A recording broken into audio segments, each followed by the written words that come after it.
It's bad either way, but the worst part is that this is not just a one and done. My guy's bringing the corpse home for keepsies, you know? Leave buttholes alone. Like, can we just, oh my god, oh my god, oh my god, oh, no. My original plan for today's video was supposed to be just sort of a random smorgasbord of books, just me reading whatever I want. However, I happened to stumble upon a certain theme as I was reading. All of these books, in one way or another, made me feel sick to my stomach. Now, some of these are just depraved and disgusting and gory and gross. Other ones more due to moral depravity and gross circumstances that are happening within the book. I would anticipate that at the very least all of these would make most people feel a tad queasy. We have 5 books to cover today, so let's just go ahead and jump in. First up, we have Playground, Child of Divorce by Aron Beauregard. Now, look, if you've read the original Playground, or if you've read any Aron Beauregard, really, you know. Aron Beauregard is notoriously just, oh my god. He comes up with some of the most just disgusting situations and just seems to revel in describing them to us. And this book is no exception. Even though this is a prequel to Playground, I would recommend reading Playground first. Now, the basic premise of just the Playground saga is that you have this elderly woman named Geraldine who hates children, and she herself was unable to have any. She ends up adopting this boy, Rock, who at this point in the story, he's all grown up, he's a grown man. But she is not kind and loving to him. She abuses him in every, mentally, physically, sexually, every possible way that she can. She is just a wealthy woman who gets off on causing pain and suffering in others. In the original plot of Playground, what she does is she hires this German scientist, Adolf Fuchs, and basically hires him to figure out the logistics of building this torture chamber playground, where they have this ploy that they're going to get these underprivileged kids to come to her home, being under the impression there's a new playground possibly going to be built in their neighborhood, and that they're going there to try out the equipment. The playground equipment is more of a disguise for devices of torture. An example would be something like a swing that you have to swing high enough to jump over this gigantic pit of fire to get to the other side. Are you going to make it? I guess we'll see. It's stuff like that where there are challenges that the kids could possibly overcome or win, but they probably won't. So you have a group of kids going in thinking they're going to get playground equipment, and then they get this experience instead. Who's going to make it? Who's going to not? Are they going to work together? Are they going to compete with each other? Throw each other under the bus? Like, how are these kids going to handle this situation? And Geraldine's just giggling, kicking her feet, watching all of this, right? Okay. Now, in this prequel, this is basically Playground version 1, where Dr. Fuchs has not worked out all the kinks yet. Basically, you have the same premise that Geraldine has hired Dr. Fuchs. Is it doctor? Does he have a doctorate? I keep calling him Dr. Fuchs. Adolf Fuchs? That guy. I'm pretty sure he's a doctor. Anyway, she hires him to figure out the logistics, and then she forces Rock, her son, adopted son, technically. He's the one who has to go out and get these kids to come to her house, to the playground. And so what you're seeing is this operation before all the kinks were worked out for the playground. So in playground, you see this big ruse to trick the kids into coming, versus in this book where they're just nabbing the kids. Also, the equipment. I found that while in playground, most of the obstacle courses and the traps and all of that is based off of traditional children's playground equipment. In this book, it's not really playground equipment.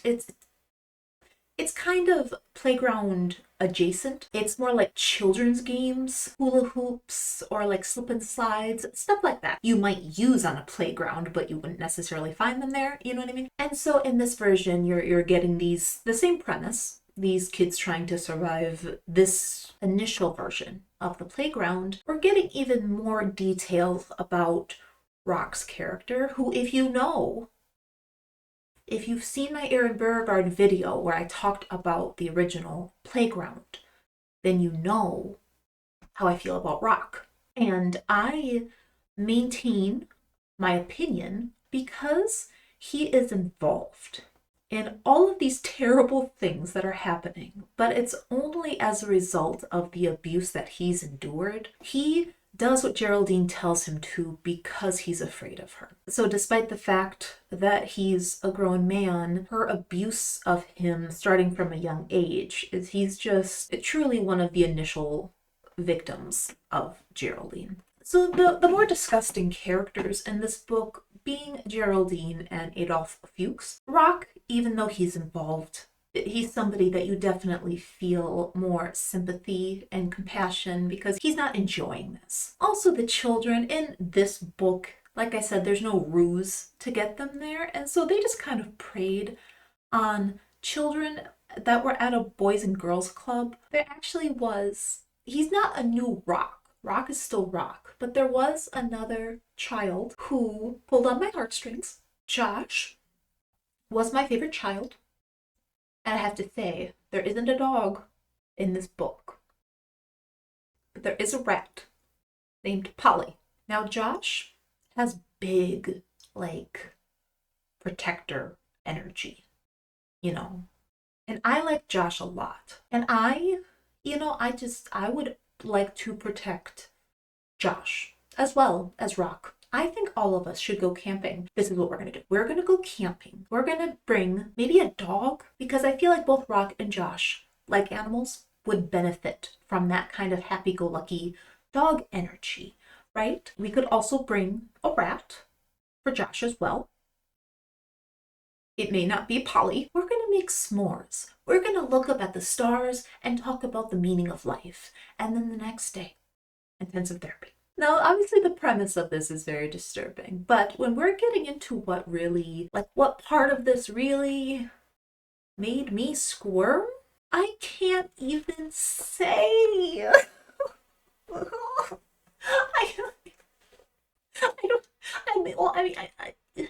I might be able to say technically. I don't know. I don't want to say. There are things. We get in. I told you that Rock has been abused by Geraldine since he was a child, but the abuse is ongoing. And that includes some real nasty shit that she's got him doing. And it's oh my God. It's like you couldn't even plan it. It's just taking advantage of opportunities. It's like she's real, this lady ain't right. And this isn't the only thing. There were other things. There are things with the kids. There's a part with some basketball that's happening and it's a lot. But honestly, the part that really made me feel sick to my stomach was the part with Rock and Geraldine like that. Oh my God. Oh my God. No. I don't want to think about it. I don't want to think about it anymore. It's one of those things that you're fine.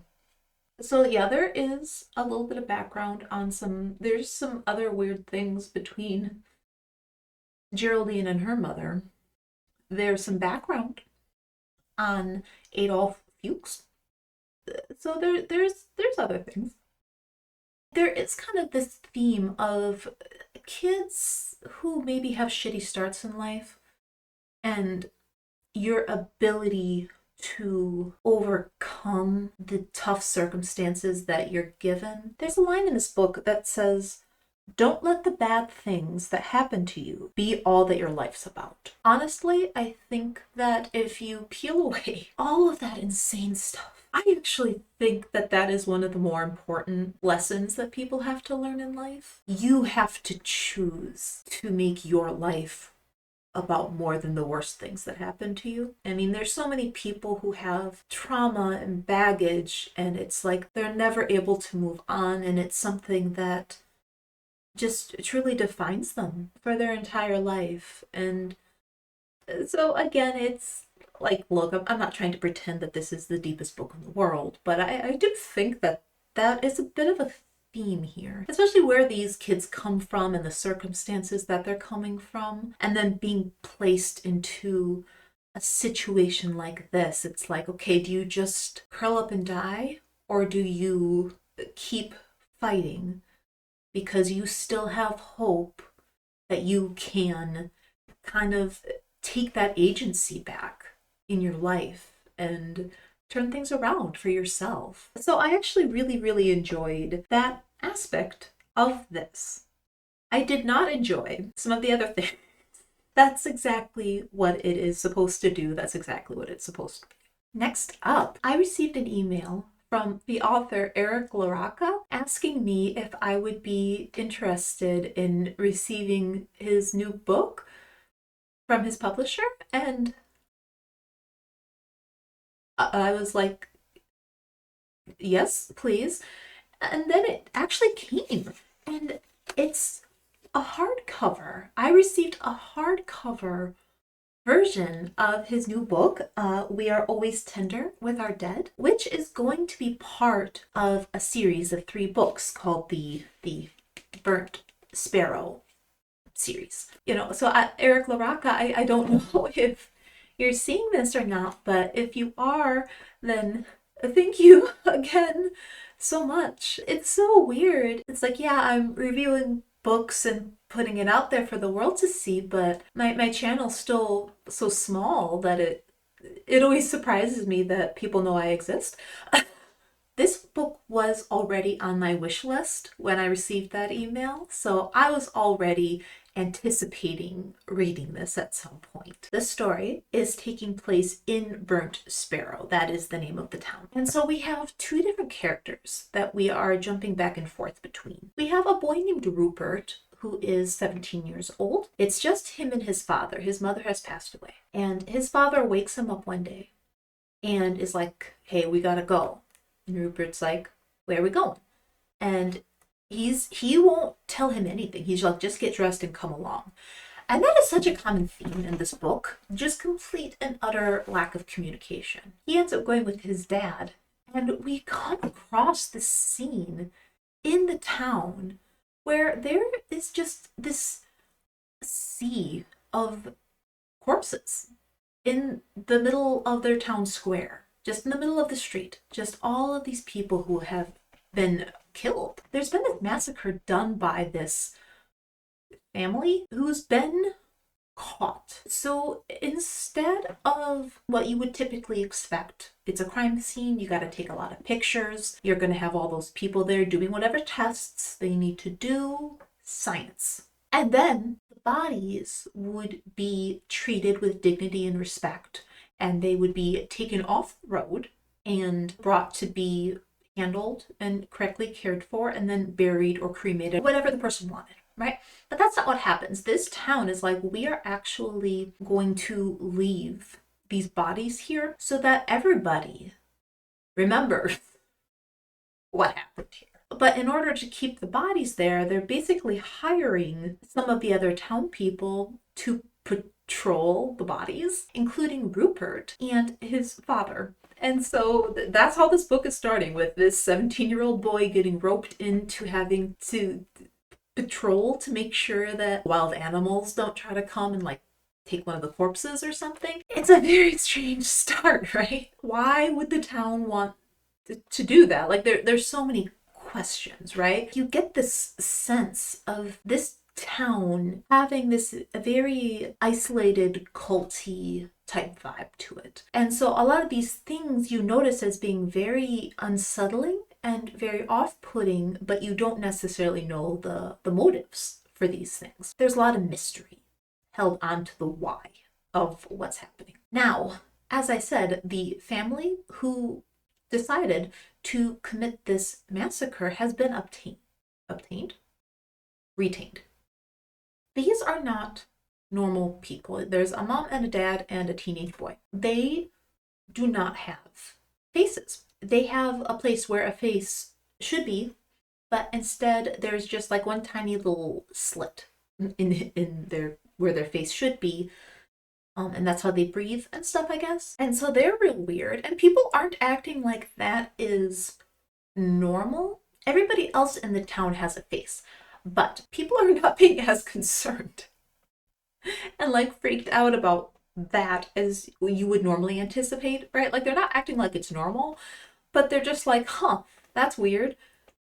And then going on with their day. And so that is how we get into our other perspective, because what ends up happening is that there's this man in the town who's very wealthy and he has a lot of influence. He's kind of like the Elon Musk of this reality. And so even though he's just a private citizen, he has a lot of influence within the local government. And he's like, hey, that family, since we're trying to figure out what to do with them, you can just send them to my house and I will keep them locked down so that basically the rest of the people of the town can come and see them and like torture them and stuff for killing so many people in our town. Like everybody who lost a loved one will be able to come to my house and like poke them with a stick or whatever.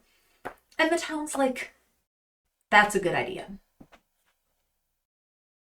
And so we're jumping back and forth between the perspective of Rupert, who not only does he have this job watching the corpses that are very intentionally being left in the middle of the road, but there's a whole subplot with him and with his father. Then the other plot is not the rich man, but his wife, Gladys Escherwood. She's not happy about these freaky people being brought into her home and locked in the basement, but nobody cares because it's, you know, it's like one of those relationships where he's like, woman.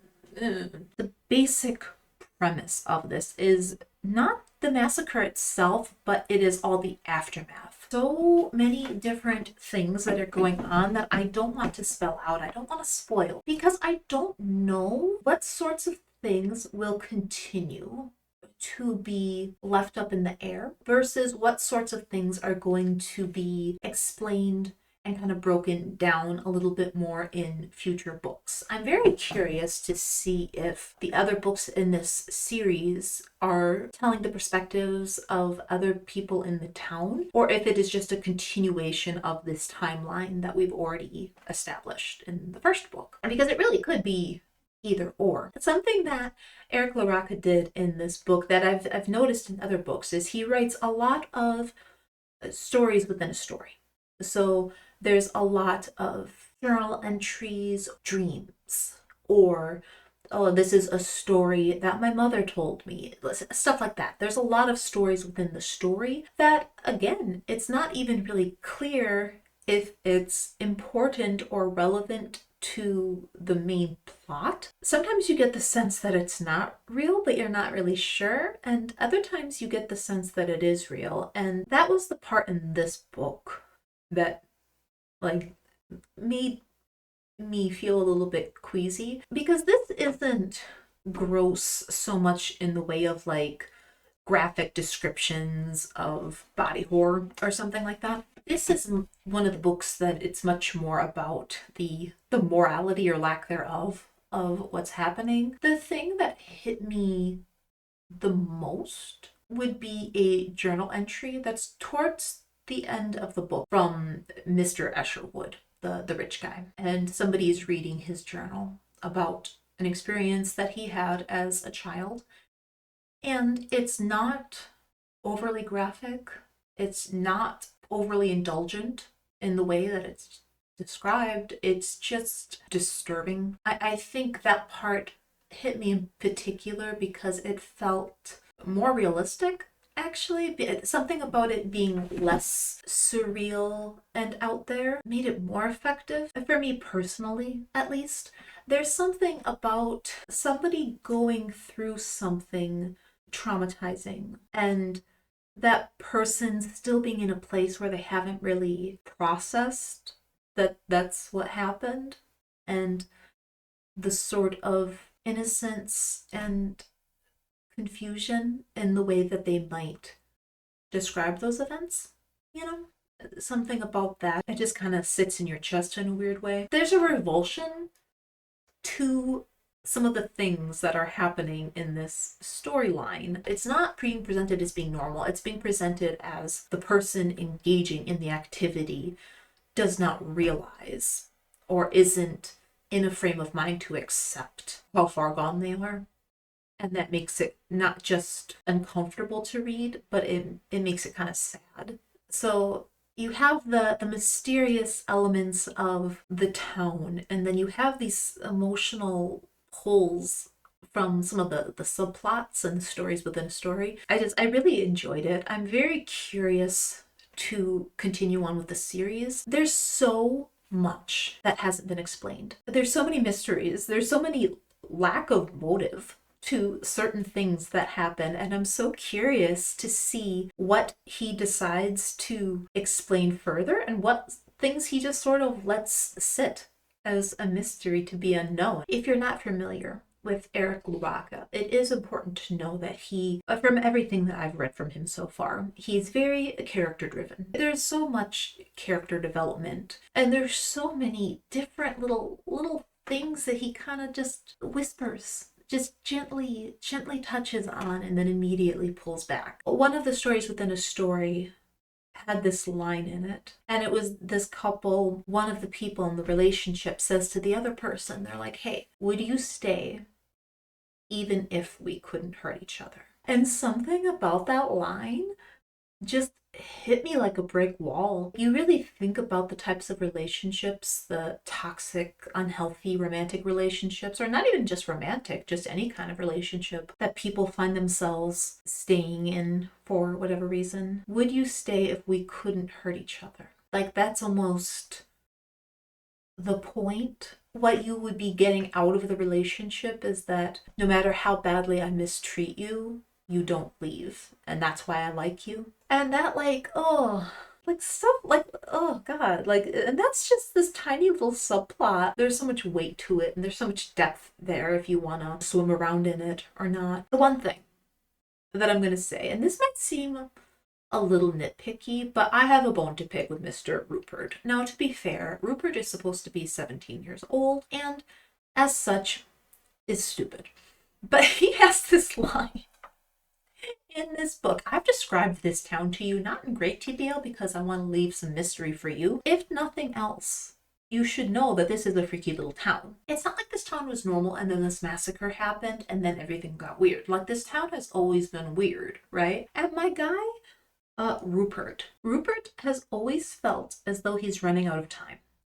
The mere fact he's lived all his life in Burnt Sparrow, a town where nothing ever happens.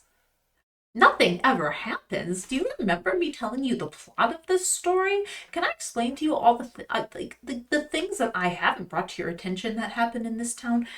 Okay.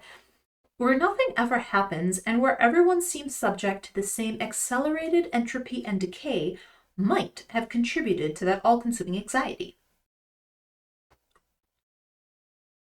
A town where nothing ever happens. There's a part in this book where they just briefly mention something about monthly sacrifices and then it never comes up again. What the fuck are you going on about, Rupert? Nothing ever happens. What the fuck do you want to happen, Rupert? Are you good? What do you mean? What do you explain yourself? So that might seem a little nitpicky, but Gladys, again, also has this whole subplot. And here's the thing. There's this part where she and this woman that she has a bit of a thing going on with cuts off some of her hair because Gladys is like, I want it. And she gives her hair. And when I tell you, You will never, ever guess where she hides it. I am excited to see where the series goes. This one just came out, so I don't know how long it'll be before, part 2 comes out, but I'm definitely planning on reading it. Next up, I had another surprising opportunity where I received an email from Jerry Blaze, author of The Honkening, from my Bizarro video. And he asked me if I would be interested in reading a story from him called The Discarded. So he was kind enough to send me a free PDF of that book to read. So again, I don't know if he'll see this, but if you are watching this, Mr. Blaze, thank you so much. I really do appreciate it. This is not a straight up Bizarro. This is bizarre, but it is also a horror for sure. You have 3 different stories that are converging together. So we have a serial killer that is on the loose who has a foot fetish, and so he likes to track down ladies of the night and chop their feet off and steal their shoes, and just brings it home with him and hides it in his little man cave, whatever. We have Henry's perspective of him being out on the loose trying to get these footies for himself. Stephanie is the female detective who will eventually be trying to track down this foot fetish felon. And then we have Dr. Black. Sorry. The real star of the show is Dr. Black, who is a mad scientist who's like, what the most important thing in the world is like the biggest problem that I think needs to be solved is that we have babies out in the world existing, they're too stupid to use their words. And I don't like that. So he's like, what I need to do is I need to do science in order to figure out how to make babies smarter so that even though they're a baby, they can just tell their parents what they need. They can just be like, hey, I'm hungry. Hey, I shit myself. Whatever. Like he just wants babies to not grow faster, but to just be smarter so that they can verbalize their needs. And the way that he's going about this, by pulling up in this warehouse and hiring a bunch of people to get things for him, including dead fetuses, including live babies, including shark DNA, and other weird things. And all of these things are going to come together, perhaps not quite in the way that he intended. And so, spoiler, it's not really. The discarded is the babies that were discarded that are now these freaky monster things that are on the loose. And so it's like, okay, well, you thought that the foot fetish felon, frisky feller, was a problem. Nah, man, now you got these weird ass shark baby things that are like on the loose and they're coming for your ass. So here's the thing.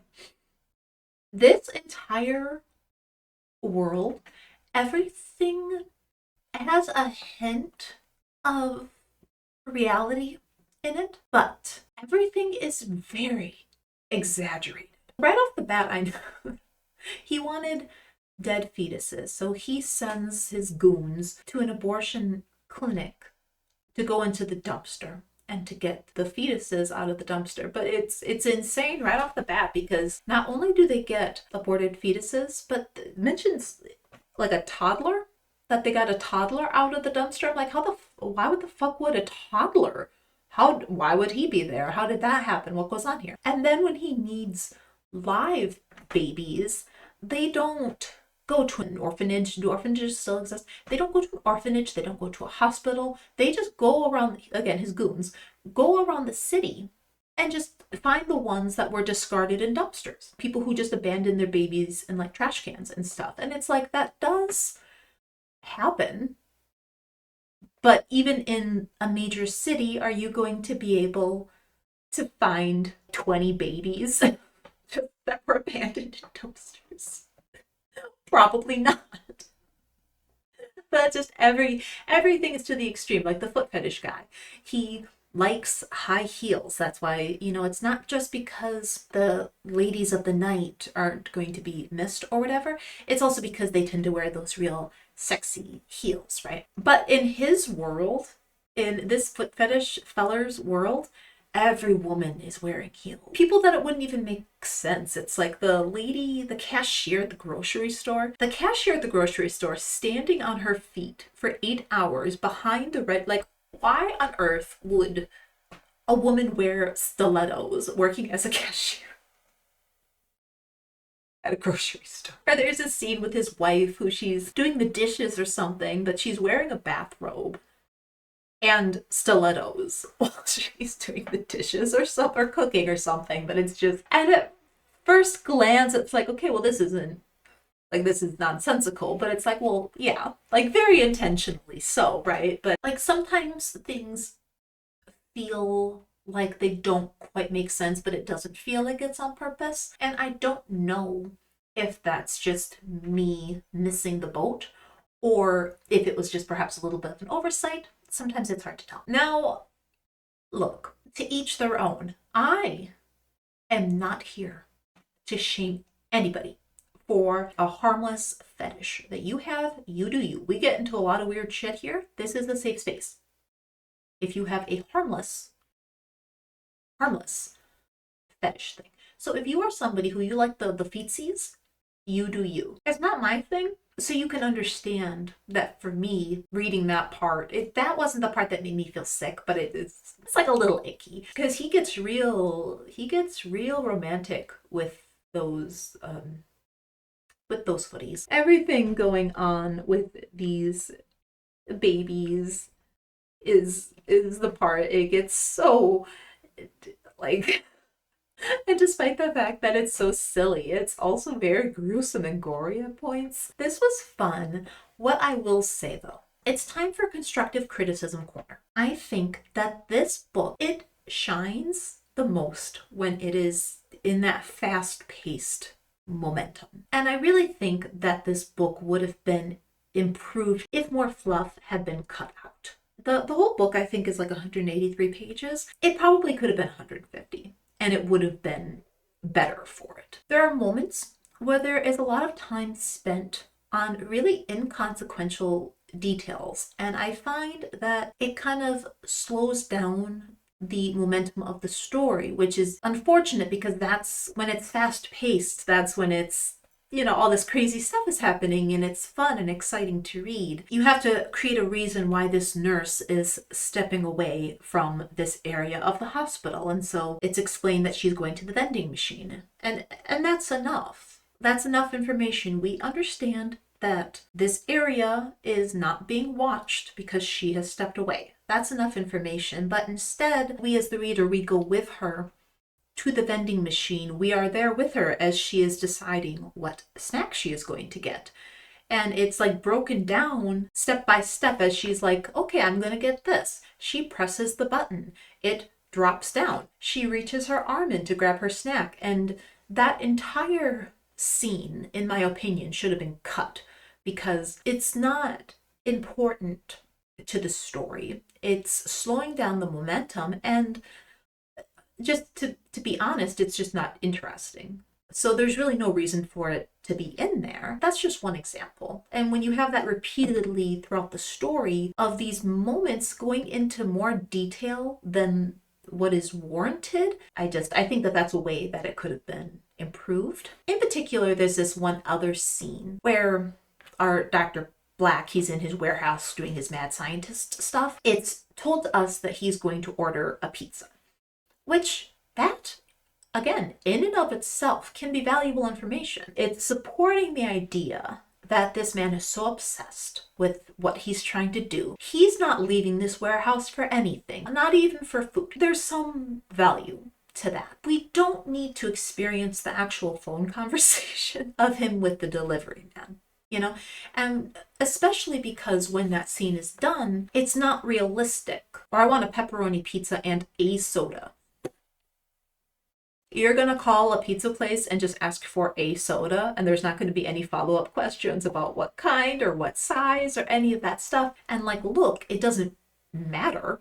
I don't want that information included, but what I'm saying is that if you're going to include a conversation in the story, then it would make sense for the conversation to be realistic. And so what I'm saying is that it shouldn't have been in the book at all. Like, you should have just completely cut that, because you don't want to burden yourself with having to make that conversation realistic. It didn't add in anything of value to have the actual conversation in there. Again, it just kind of slows down the momentum of the fun, exciting parts. Like, this book gets, again, very gory. The parts with the weird serial killer are so gross, and then the parts with the babies, it's gruesome and it's gory, and so it really stands out when there's these scenes with nothing interesting happen, that there's just way too much time being spent on them. You know, that is my constructive feedback, but in general, this was very fun. The silly, exaggerated elements in combination with the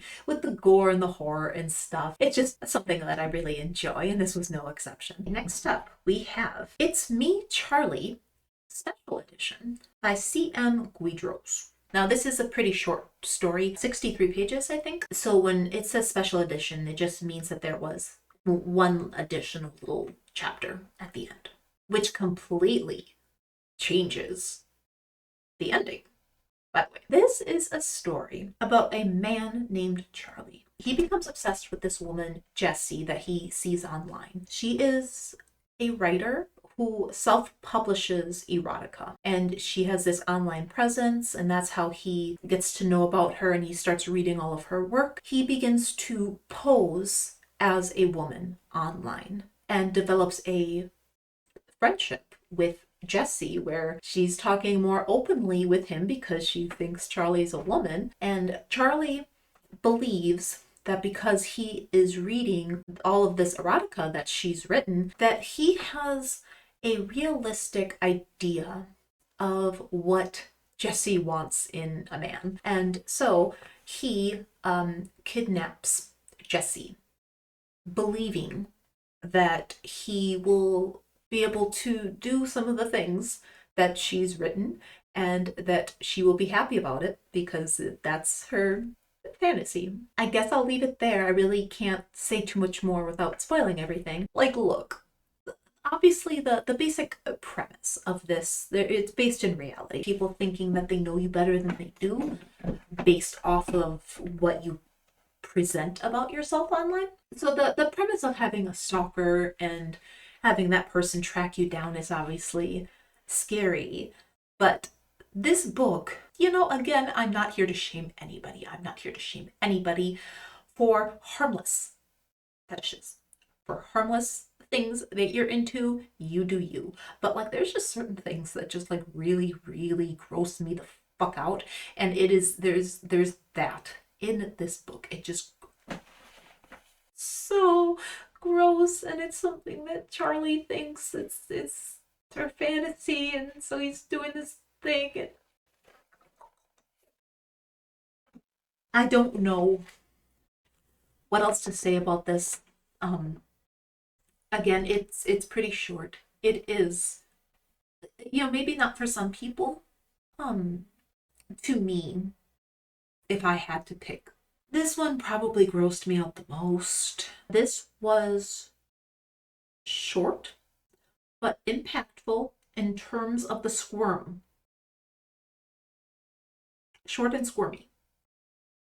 I guess the only other thing I'll say about this is that it shouldn't need to be said, but even if you have an author of any type of genre, regardless of what that genre is, what they write is not necessarily I mean, like, it could be, but not necessarily a reflection of something that they would want to actually happen in real life. And that's the thing you have to keep in mind. Like, you don't, even if you read a lot of an author's work, you do not know that person. You do not know them, and you cannot make assumptions and draw conclusions based off of work that an author has written, or a musician has songs that they've written, or just any kind of online person. You just can't assume that you know people based off of what they're choosing to present to you online, you know? I can't say that I liked it, but what I will say is that it achieved what was surely its goal. I think it's pretty clear what it was trying to accomplish, and I think it's fair to say that it did in fact accomplish that. And last but not least, I have to admit, I actually read this story a little while ago, but I just never found the right opportunity to actually talk about it. So I am using this opportunity to bring it up. Bruises on a Butterfly by Chad Lutzke. So this is a story about some young boys around the age of 12. Taylor, Kevin, and Jackie. Now, all three of these boys are close friends with each other, but they have very different home lives. Kevin has two really good, solid parents, kind of a normal family life. You have Jackie, who he only has his mom, but she's a really good mom. And he has a fairly normal life just with the one parent. And then there is Taylor, who just has his dad, but his dad is an abusive piece of shit. So that's kind of the basis of, you know, where these characters are coming from. Everybody has their own little subplots going on with their families and whatnot, but things come to a head. And they have this treehouse that they've made to kind of, you know, get away and escape. And Taylor gets the idea of running away from home and just living in this treehouse. He really just builds up all the strength and courage he can muster. He leaves a strongly worded note for his father, basically ensuring that he can't chicken out and change his mind. He's like, I left this note for him. If I go back, he'll probably kill me. So by leaving this note, I'm ensuring that I cannot and will not go back. His friends are kind of on board with trying to steal food from their houses to, you know, bring to the tree house to try to help him survive in the meanwhile. But then there is this supernatural event that happens that affects the health of Taylor. And because of the fact that he has fled from home and feels like he can't go back, he's afraid to try to seek medical attention. So his health situation gets, again, this is supernatural in nature. So things just, shit gets crazy. Shit gets crazy from there, let's just say. So the thing about this book is that this is a very emotional journey between what they're kids, you know, like little 12-year-old boys that are trying to do very adult things and dealing with very adult issues. And there's a lot of emotions attached to these characters and what they're trying to do. But there is also some significant body horror in this. It's very disturbing visuals in combination with very disturbing feelings. I've never forgotten about this book after I read it, and I knew at some point I had to bring it to your attention because I just loved it. I thought it was fantastic. It's so heart-wrenching and emotionally draining. But it's not just a drama. Like I said, there's some disturbing visuals in this. But then there's also lines in it like, an act of love so disguised as evil that no matter what they did, guilt would haunt them forever. Things that feel too big to contend with as adults, and you have these 12-year-old boys trying to handle it on their own. It's just absolutely heart-wrenching to read. I was very emotionally invested in this story. The supernatural elements, the body horror, and all of that, it really added some zhuzh to to the story and made it kind of stand apart from just a standard coming of age type story. I am so grateful for the epilogue. I wrote down that I would have lost my mind without it. So bless Chad Lutzke for including that because I needed it desperately. Okay, so those are all of the books that I read. Again, all of these books are gonna make you squirm. They're gonna make your tummy a little bit queasy for different reasons. If you are looking for something that is just kind of a more standard gross type thing, then I would recommend Playground Child of Divorce or It's Me, Charlie.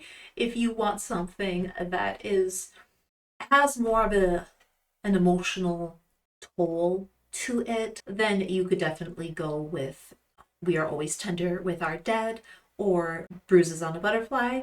And if you want something that is just sort of gross and gory and silly and ridiculous at the same time, then I would definitely go with The Discarded. If you're still here, thank you so much for watching. I really do appreciate it. And maybe I'll see you the next time around. Bye!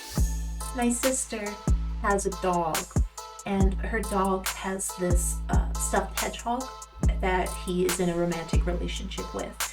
And his hedgehog is named Rupert.